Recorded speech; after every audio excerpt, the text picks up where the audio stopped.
बिस्मिल्लाहिर्रहमानिर्रहीम। अस्सलाम वालेकुम पाकिस्तान।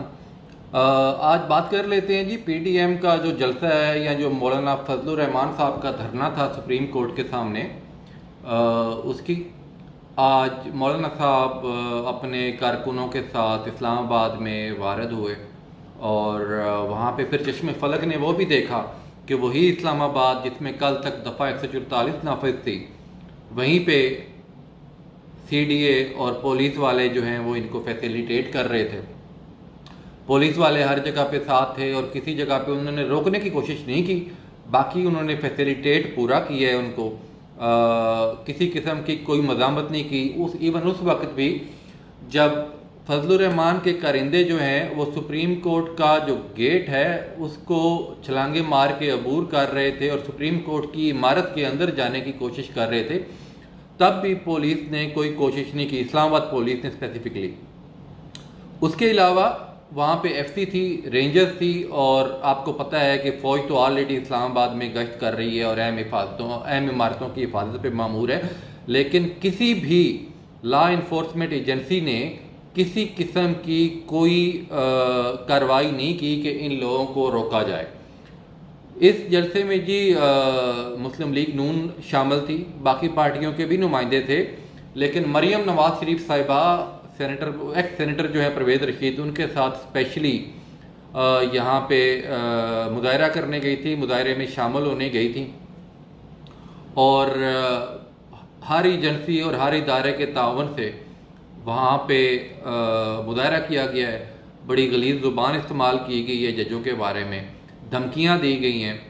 और मज़े की बात यह है कि एक सिटिंग गवर्नमेंट, एक मौजूदा हुकूमत ये मुजाहरा सुप्रीम कोर्ट के चीफ जस्टिस के ख़िलाफ़ कर रही है। आपको दुनिया के किसी भी मुल्क में ये मिसाल नहीं मिलेगी कि एक चीफ जस्टिस के ख़िलाफ़ जो प्राइम मिनिस्टर की पार्टी है वो मुजाहरा करे या उनके इत्तेहादी मुजाहरा करें। लेकिन पाकिस्तान है, पाकिस्तान में हर रोज़ हम एक नई चीज़ देखते हैं। अब ज़रा आ जाते हैं जी फजलुर रहमान साहब की उस ज़ुबान की तरफ जो फजलुर रहमान साहब ने यूज़ की है जजों के बारे में या सुप्रीम कोर्ट के बारे में। ये 25-26 सेकंड का क्लिप है, इसको ज़रा गौर से सुने आप।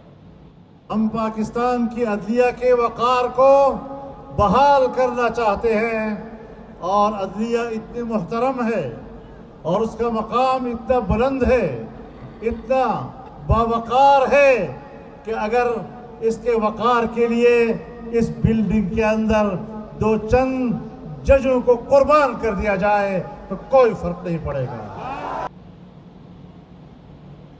जी, तो फजलुर रहमान साहब जो हैं वो इस क्लिप में, इस वीडियो में बड़े क्लियरली सुप्रीम कोर्ट के मुअज़्ज़ज़ जज साहिबान को कत्ल करने की या कुर्बान करने की धमकियां दे रहे हैं। और ये उन्होंने किया है एन सुप्रीम कोर्ट के दरवाजे पे। और इनके जलसे को फैसिलिटेट करना या स्पॉन्सर करने वाली जो पार्टियां थीं वो मौजूदा हुकूमत के अंदर हैं। तो सवाल ये बनता है कि अगर पाकिस्तान का आम आदमी वो बाहर निकल के एहतजाज करता है तो आप दफ़ा 144 लगा देते हैं, आप मर्दों को उठाते हैं, गोलियां मारते हैं, आप औरतों को उठा के जेलों में डालते हैं, बच्चों को मारते हैं, लोगों की गाड़ियां जलाते हैं, लोगों की गाड़ियां तोड़ते हैं, रास्ते आप बंद करते हैं, इंटरनेट आप बंद करते हैं।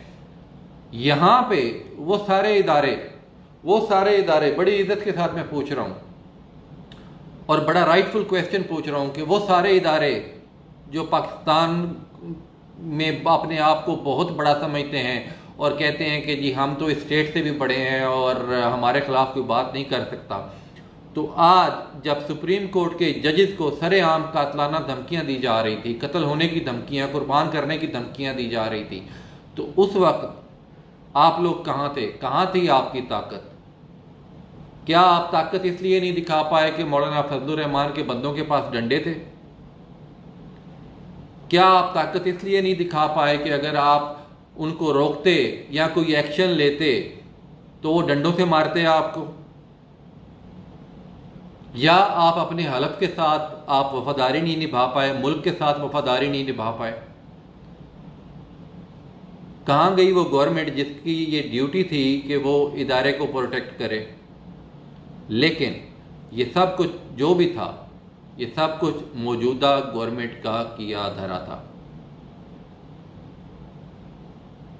आपने मुल्क चलाना है, आप हर पार्टी को इजाज़त दें, वो चाहे पीटीआई हो, मुस्लिम लीग नून हो, पीपल्स पार्टी हो, जमीयत उलमा इस्लाम हो और एनी थर्ड पार्टी हो, आप लोगों को इजाज़त दें कि वो पुरअमन एहतजाज कर सकें।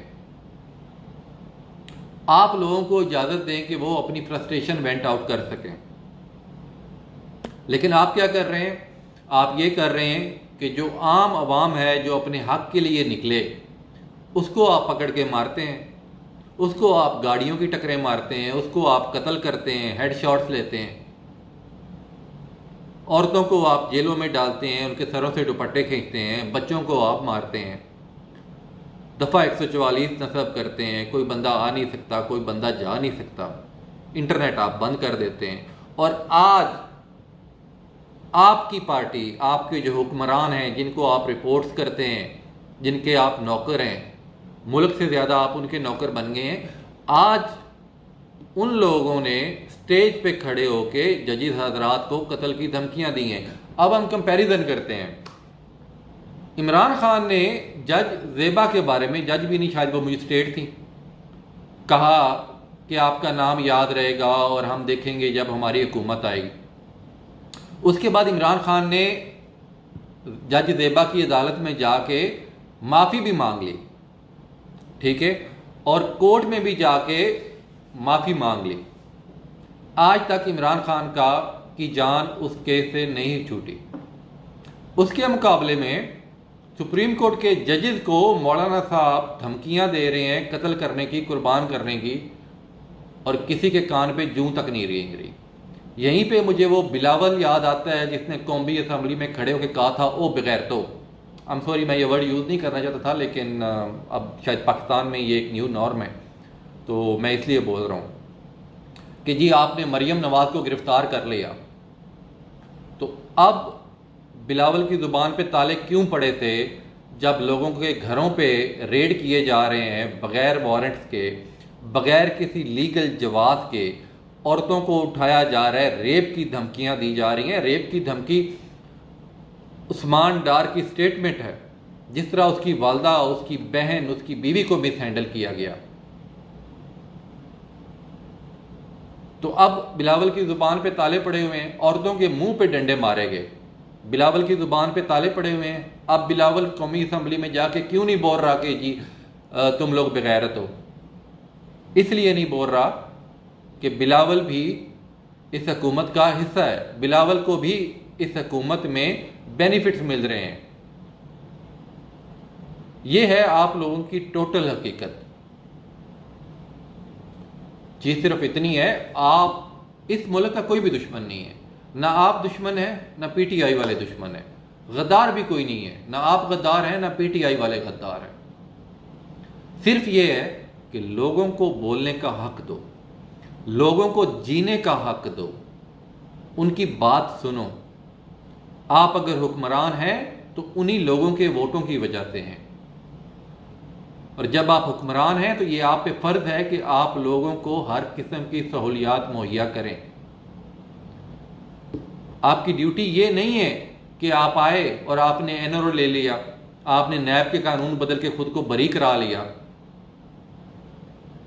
आपने प्रोटोकॉल लेने शुरू कर दिए, कौमी खजाने पे आप 10 दफ़ा लंदन के चक्कर लगा लेते हैं।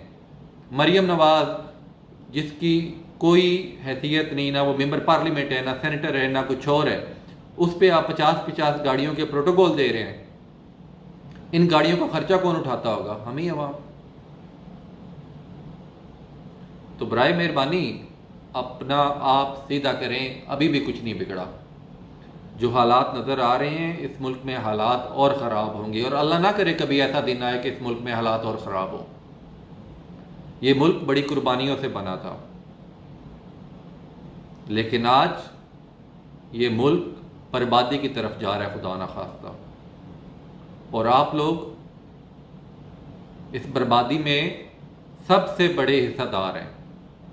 अभी भी वक्त है, संभल जाइए हुजूर, संभल जाइए, इस मुल्क को बचाइए, अवाम को बचाइए। जिस तरफ आप जा रहे हैं अल्लाह ना करे, लेकिन बहुत अफरा तफरी फैलेगी। आपने देख लिया जो आपने इमरान खान को गिरफ्तार करके कर लिया, उसके बाद जो अफरा तफरी फैली आपने देखी। तो खुदा के वास्ते इस मुल्क का ख्याल करें, इस मुल्क के साथ वफादारी निभाएं। आपकी दौलत पहले ही बहुत है, थोड़ी सी और इकट्ठी कर लेंगे तो भी कोई फ़र्क नहीं पड़ना आपको। इस मुल्क का सोचें, इसकी आवाम का सोचें, इस मुल्क के आइन का सोचें, हर चीज़ की धज्जियां मत उड़ाएं। इसके साथ ही जी मुझे इजाज़त दीजिए, अपना ख्याल रखिए, इस चैनल का भी मेरी तरफ से